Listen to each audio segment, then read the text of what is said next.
Hi there, it's Nia here, and in this video I'm going to show you how to check your mandatory field settings.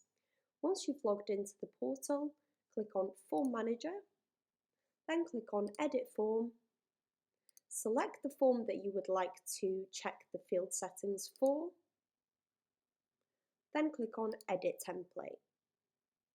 Now once you open up the form builder, the first thing you're going to want to do is open up the form in a new tab by clicking on this little eye icon here.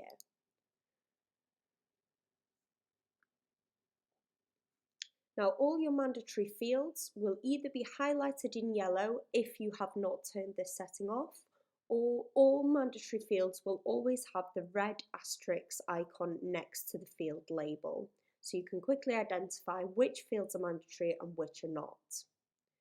Now, mandatory fields, they do have to be completed before you can actually submit the form.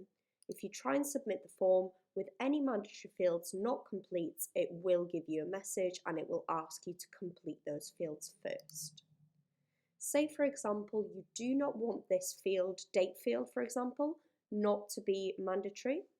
We can go back onto the form builder, click Edit next to the field, go to the mandatory setting and select Optional.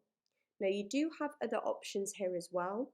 Warning means that the form actually can be submitted without completing this field, but the system will show you a warning before submitting. Read Only means that, say you had a previous user on a form complete one field, for the next person it will be read only, so they won't be able to edit that. Mandatory third party, again, just means mandatory, but if you have several parties, you can select which party is to complete that field, and only they will be able to enter values into that field.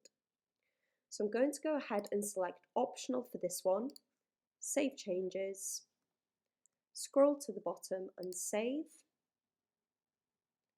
Now if I go back onto the form and refresh, I can see that this field no longer has the yellow highlight or the red asterisk. So this form actually could be submitted without any value in this field.